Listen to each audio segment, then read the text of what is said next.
이어서 칠사자 도상에 대해서 설명을 드리겠습니다. 아까 8면이 팔각이어도 사자는 7구여야 한다고 말씀드렸는데, 그것이 이 오부심관이라고 하는 밀교 경전에 나오는 얘기입니다. 그래서 요 도상집을 보시면 사자가 7마리가 있습니다. 그게 요와 똑같은 도상이 우리 대방광불 화엄경 변상도에 여기 지금 가운데가 없어졌죠.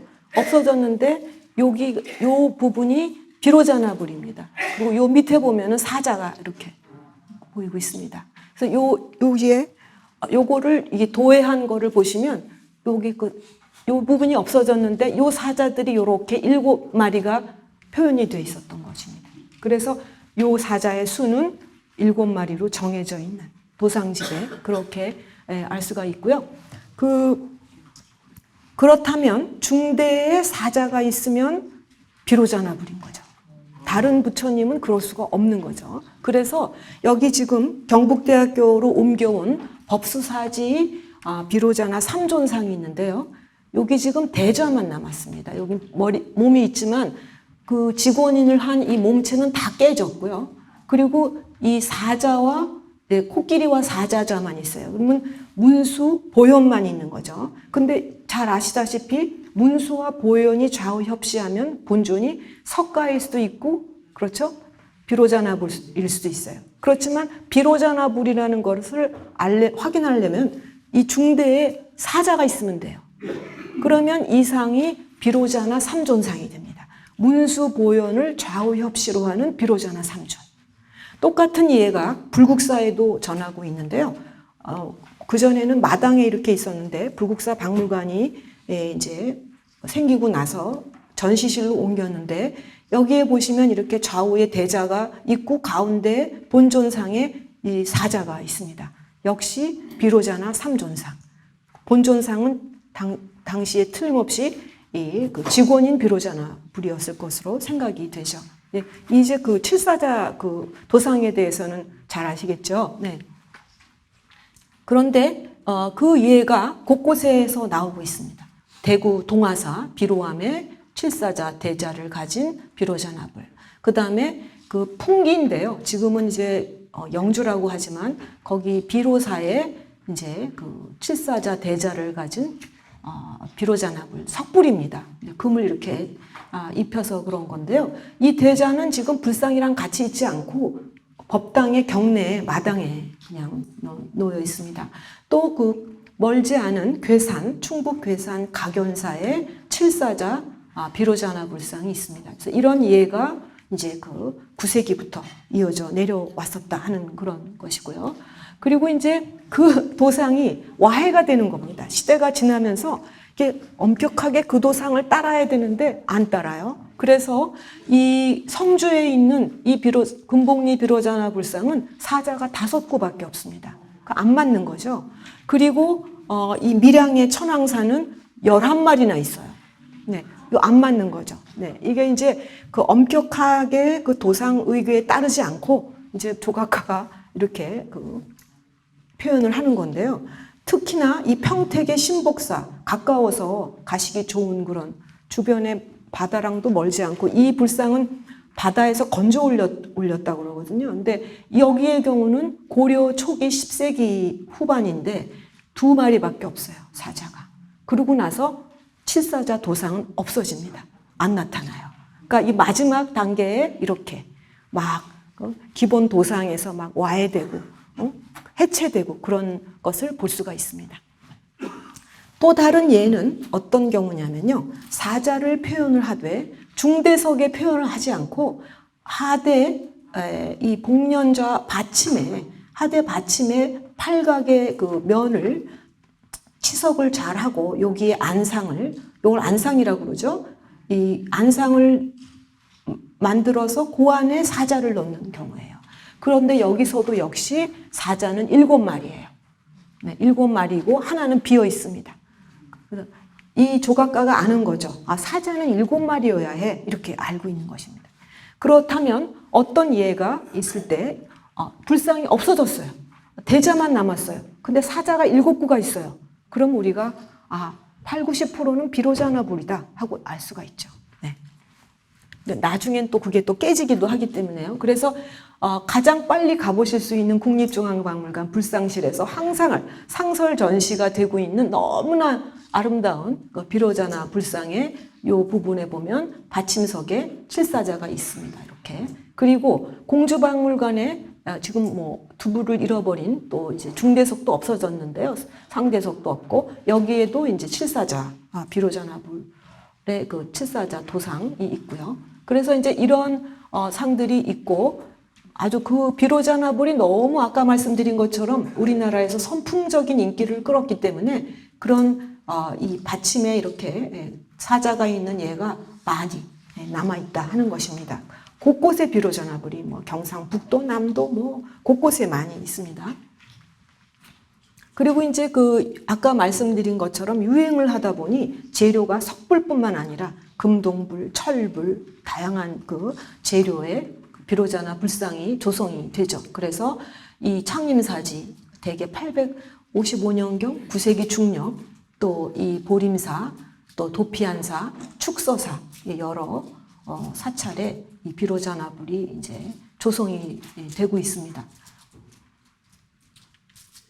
네, 그 가운데서 불상의 그 발원문, 그 조성 그 어떤 그 내역을 적은 그런 명문이 새겨져 있는 특이한 경우가 철불에서 두 예가 지금 거의 뭐 세 예죠. 노사나까지 생각하면 뒤에 전하고 있는데요.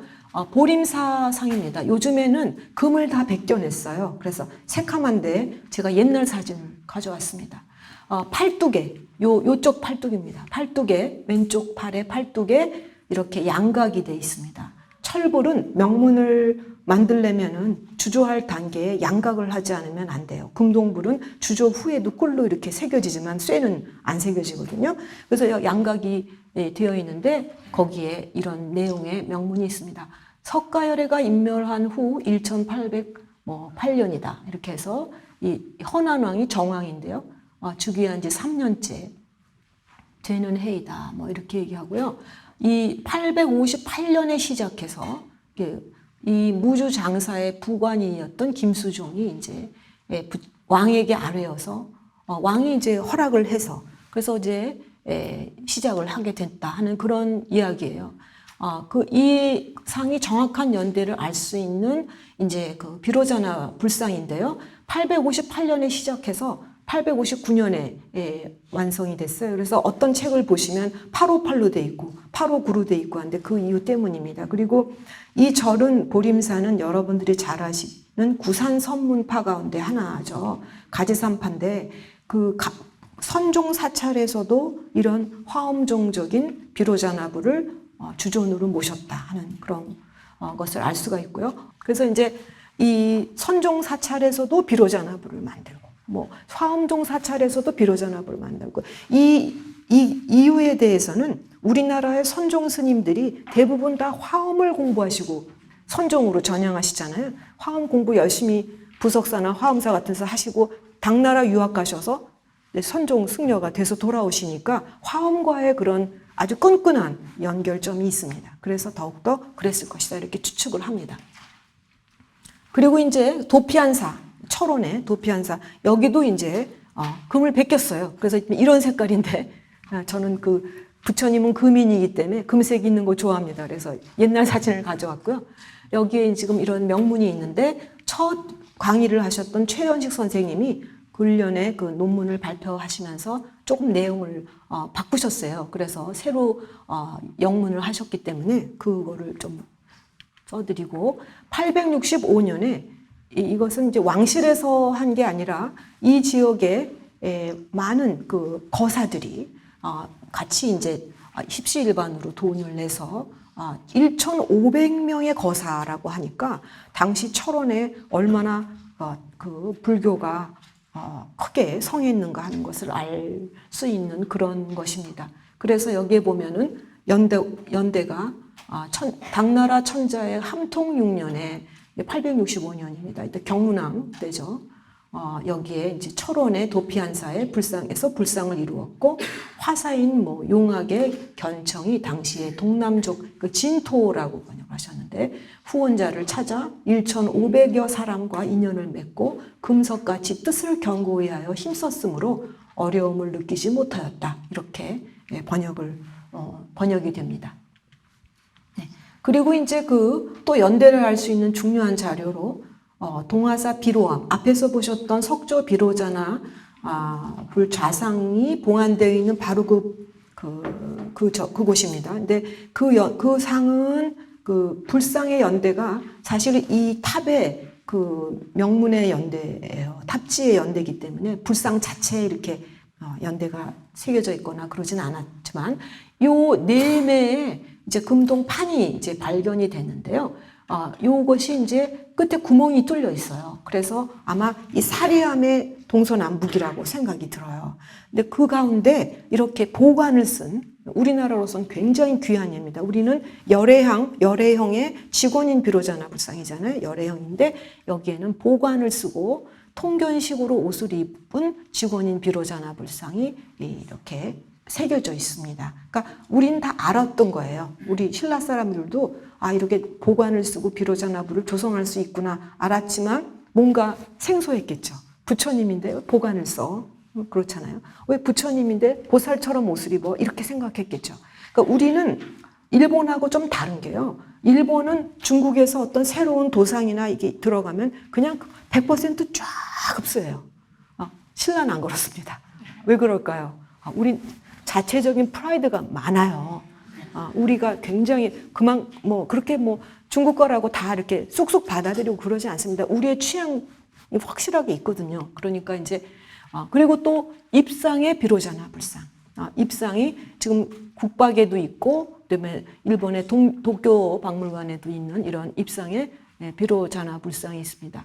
또 요 상은 구례에 있는 석조로 만든 이제 비로자나 불상이 이제 입상으로도 만들어졌다 하는 것입니다. 네, 그리고 여기에 역직원인이라고 썼는데요. 아까 제가 왼손의 검지를 오른손 주먹으로 쥔다고 말씀을 드렸는데 이게 반대로 되어 있어요. 그래서 이거를 역직원인 또는 좌권인이라고도 부릅니다. 여기에 대해서 연구자들이 많이 궁금해. 왜 이렇게 했지? 근데 사실은 그 이유를 확실히 모릅니다. 모르고 많이 이렇게 만들어졌어요. 지금 제가 4구 정도 이렇게 보여드리지만 많아요. 그리고 이와 관련해서 그 중국의 시안의 비림박물관에 어떤 예가 하나 있습니다. 역직원인의 예가. 그렇게 대표적인 작품이 아니에요. 그래서 제가 넣었다가 그냥 그거는 뺐습니다. 우리는 좀 이렇게 좀 규모가 있잖아요. 그건 좀 그렇지가 않은데요. 여기 보면 그 유명한 불국사 금동 비로자나 불상도 역직원인. 그 다음에 홍천 물골리의 석조 비로자나 불. 또 은적사. 여기는 그걸 안 적었네요. 전라남도 해남입니다.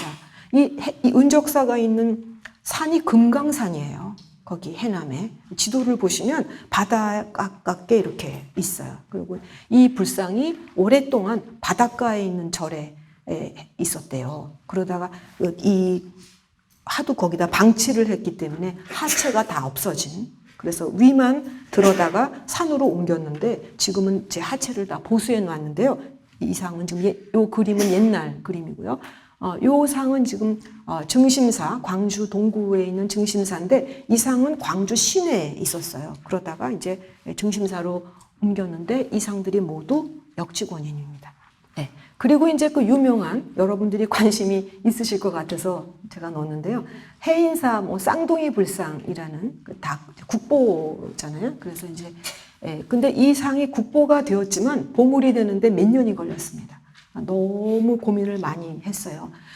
그런데 이제 이 상은 이렇게 보시다시피 중수를 12세기에 하고 또 조선 전기에 하고 조선 후기에 하고 중수를 많이 했는데 이 12세기나 15세기에 많은 복작물이 들어가 있습니다. 잘 아시다시피 부처님의 몸속에 여러 경전이나 다란이나 또는 여러 가지 무슨 후룡통이나 이런 거 다 복장이라고 하죠. 그게 많이 들어있어서 복장만 가지고도 너무나 가치가 많은데 그 안에 그 묵서명이 있어서 다들 어떻게 이거를 어떻게 받아들여야 될지 몰라서 한 4, 5년 걸렸습니다. 봄을 대는데. 그래서 이제 이 자료를 좀 제가 그때 문화재위원이었기 때문에 좀 많이 갖고 있는 편인데요. 지금 이 법보전상이나 요 대적광정상이 똑같아요. 똑같죠. 그런데 이 금을 베끼면 조금 달라요. 요 베낀 사진이에요. 요 상도 베낀 사진이에요. 요 상은 조금 더, 물론 이 사진 찍는 각도도 있지만 얼굴이 조금 더 갸름하게 보이시지 않아요? 네. 요 상은 조금 통통하게 보여요. 제가 보기엔 그렇습니다. 그래서 요 상을 금을 입혀놓은 거를 그대로 만들면 이렇게 될 것 같아요.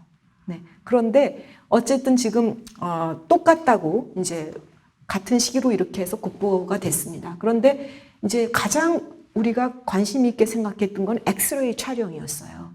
이 목조를 만들 때 내부를 이렇게 깎아내서 안을 이제 공간을 만들어요.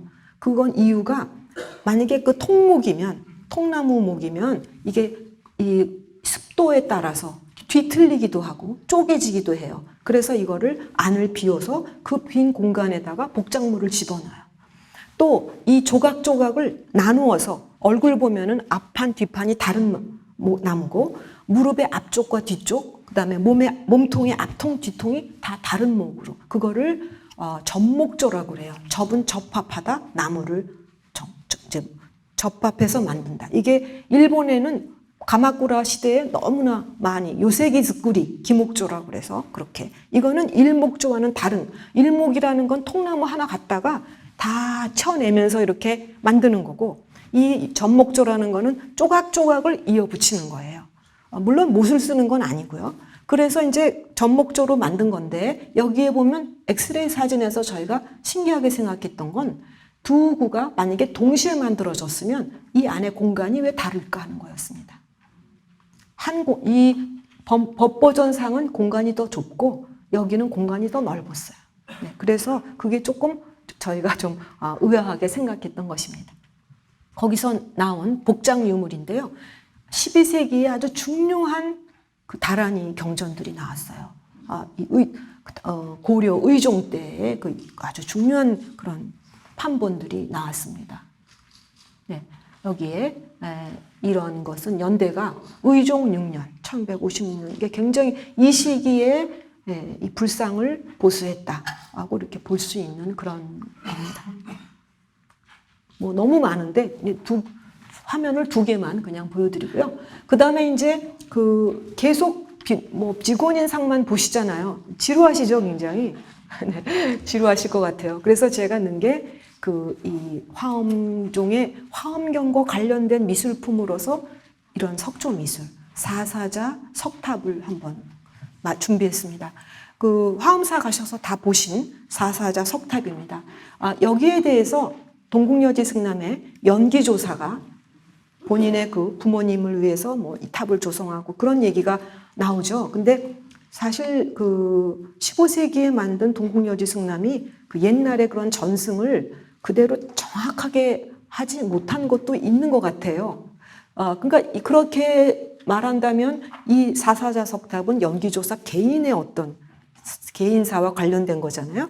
근데 그 한 10여 년, 한 20년 전에 젊은 학자가 논문을 써서 그게 아니라 이 사사자 석탑은 화엄경에 나오는 입법계품에 그 선제동자가 이 선지식을 찾아서 순례를 하는데 53 선지식 가운데 25번째 사자빈신 비구니를 찾아가는 그 모습이다 하는 정말 절묘하게 저는 굉장히 공감을 했습니다. 그게 맞는 생각이라고 생각했어요.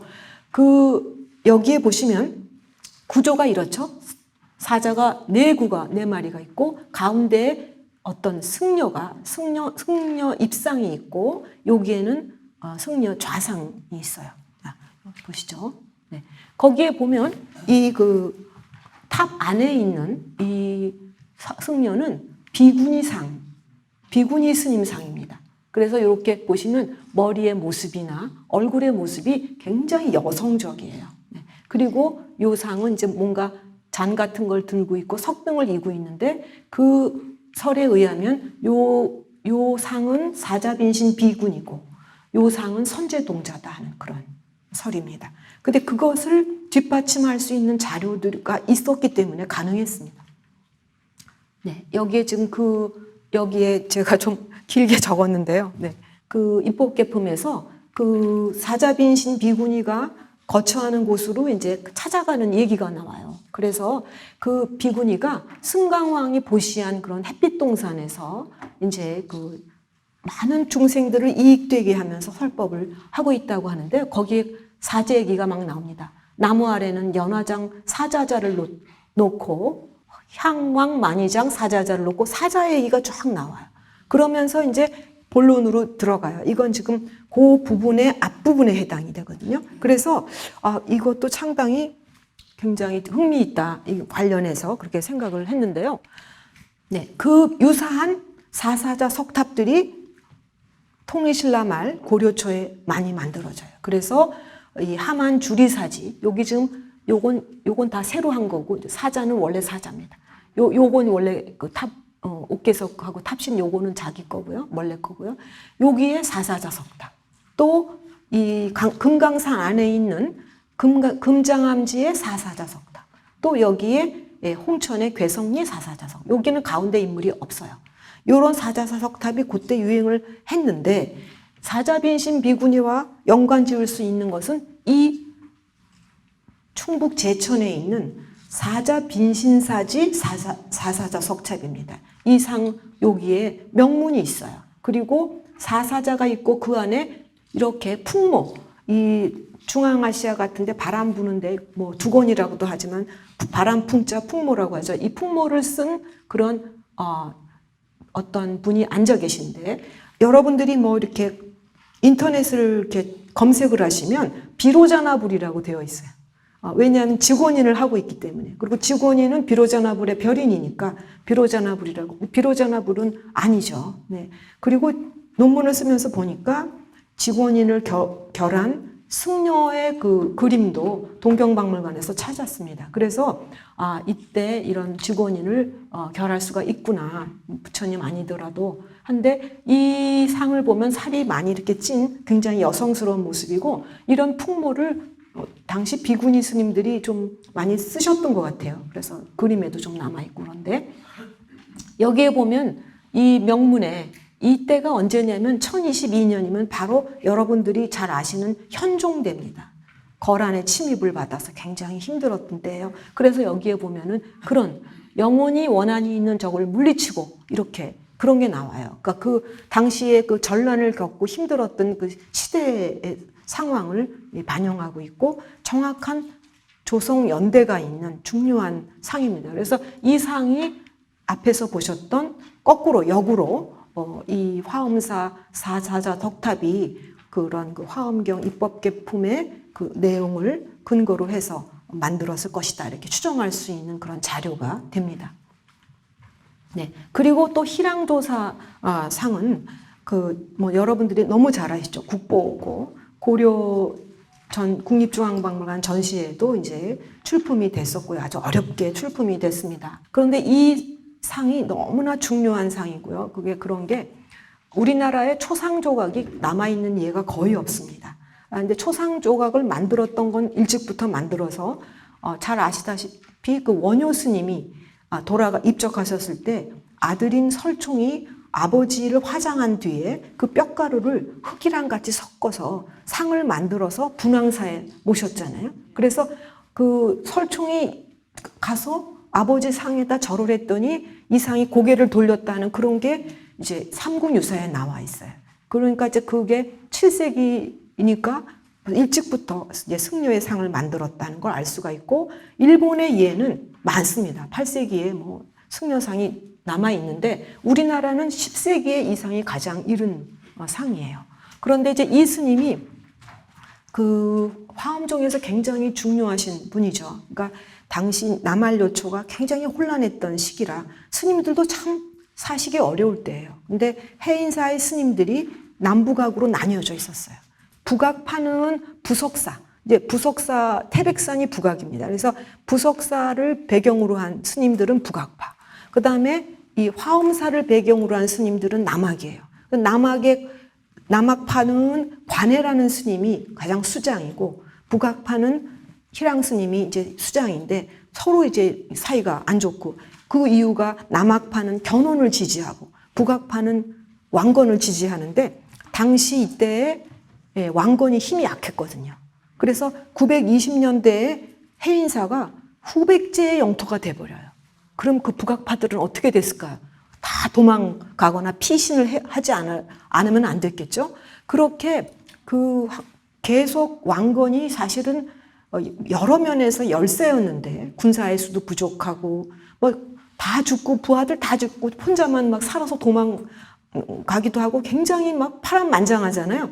그런데 결국 마지막에는 왕건이 승리를 하고 나서 이 해인사에 상당히 큰 지원을 합니다. 토지도 주고. 그래서 그런 그 배경에서 이 스님이 이제 이런 초상 조각도 이제 만들어질 수 있는 그런 상황이, 왜냐하면 왕건이 이겼기 때문에. 그렇지 않았으면 뭐 관해 스님에 대해서는 전혀 아무런 게 없거든요. 그래서 이제 그래서 이제 그 이분이 이제 여러 뭐 비문이나 이런 데 나와 있기 때문에 이제 이분을 가리키는 걸 것이다 그러고, 또 이분이 또 화엄 신중경이라는 경전을, 그것도 이제 위경이죠. 그러니까 후대에 그런 경을 만들어요. 왜냐하면 사실 전쟁을 치른다고 할 때 전란이 일어났다 하면은 뭐 여러 종파가 있겠죠. 뭐 법상종, 뭐 다 뭐 여러 종파가 있겠죠. 정토종. 하지만 가장 피부에 와닿고 이렇게 도와줄 수 있는 건 화엄이에요.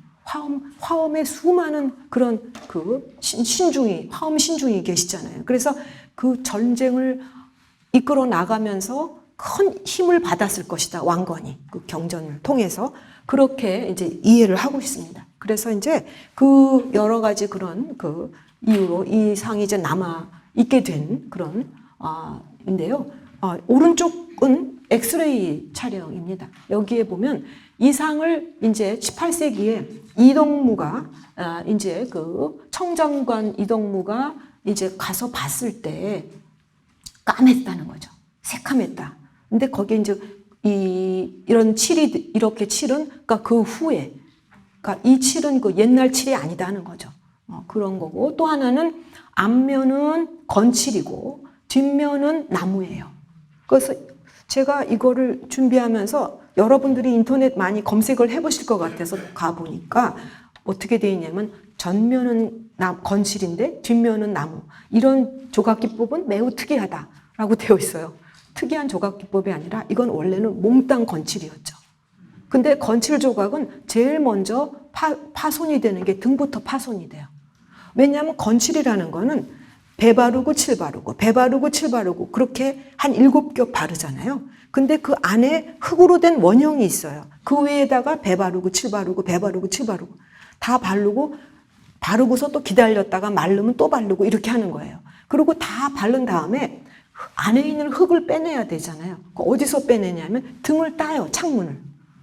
그래서 거기서 있는 흙을 다 안을 깨끗하게 비워내요. 그리고 이제 복장구 넣고 그러는데, 대개 이 건칠상이 만들어진 이유는 엄청 가볍기 때문에 행상을 할 때, 부처님을 메고 바깥으로 이제 나갈 때 너무 가벼운 거죠. 그런데 사실 만드는 공정은 어렵습니다. 그리고 흙을 다 뺀 다음에 다시 뜯어냈던 그 창문을 다시 꿰매서 붙여요. 그러면 몇백 년 지나면 제일 먼저 없어지는 게 등이에요. 그러면 이 건칠로 이거를 어떻게 보수를 할 수 있어요? 어렵죠. 나무를 댄 거죠.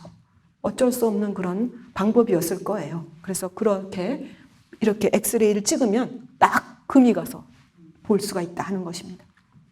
그래서 이제 제가 처음에 어디다 쓸 때는 건칠 목조 이렇게 쓰다가 그냥 건칠이 중요하다 이렇게 생각해서, 요즘에 어떻게 지정이 됐나 보니까 국보 승격할 때 건칠 희랑 대사상, 우리가 희랑 조사라고도 많이 썼어요 옛날에는.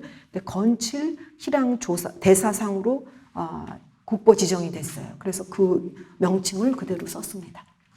네. 그 다음에 이제 직원인이 모습이 바뀌어요. 그래서 우리가 아는 뭐 왼손에 뭐 검지를 오른손으로 잡고 하지 않고 잡긴 잡았는데 손가락을 이렇게 구부리는 이렇게 특이하지 않습니까? 이게 지금 손가락을 여기서 보면 오른손을 이렇게 해서 왼손으로 덮어 씌워가지고 이렇게 손가락을 이렇게 구부리는 그런 직원인으로 바뀌는데 지금 고려 시대에 바뀌고 있습니다. 영탑사. 그다음에 요 상은 천은사 금동불감의 그 안쪽 벽에 새겨진 거예요. 그래서 그리고 요 오른쪽 상은 불회사 상도 좀 그렇고요.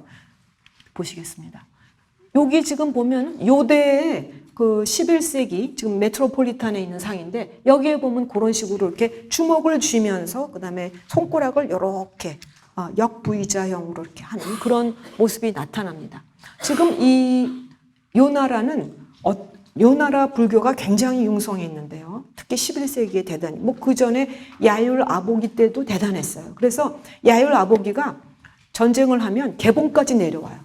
그러면 어떤 절로 딱 가서 스님을 몽땅 포로로 잡아요.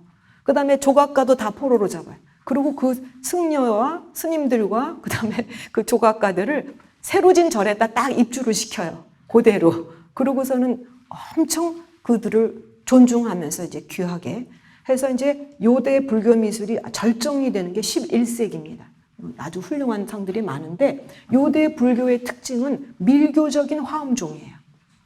마하비로자나 많이 만들어졌죠. 그래서 제가 여기 비로자나 불상이라고 썼지만 어떤 책에는 마하비로자나 대일요래상이라고 되어 있는 이제 그 책도 있는데요. 이렇게 원통형의 고관에 우리가 앞에서 여기서 보셨던 만다라에서 보셨던 상인데 이 수인이 다른 겁니다. 그래서 이렇게 V자 뒤집어 놓은 것처럼 그렇게 돼 있고요.